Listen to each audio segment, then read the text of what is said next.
The phases of Venus are the variations of lighting seen on the planet's surface, similar to lunar phases.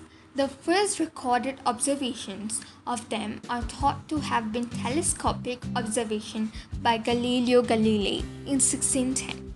Although the extreme crescent phases of Venus has since been observed with the naked eye, there are no indisputable historical pre-telescopic records of it being described or known.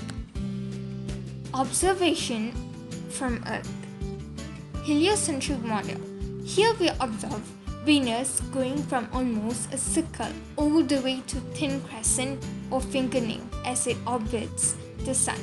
When Galileo pointed his telescope into the night sky, he saw that bright star was in fact a planet.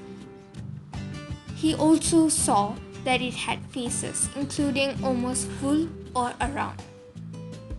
Geocentric model. If the Earth were in the middle, Venus will appear to stay in the area between the Earth and the Sun. It never goes very far from the Sun as viewed from Earth. So the geocentric model makes epicycles or circles on top of circles.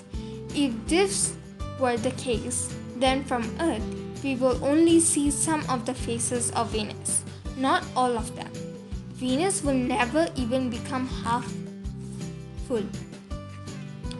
Venus orbits the Sun, circling interior to Earth every 225. In its smaller orbit, Venus speeds around the Sun more quickly than Earth does.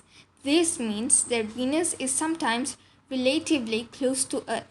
Other times it's on the other side of the Sun. It is change in relative position that causes the phases of Venus. Phases of Venus prove heliocentrism.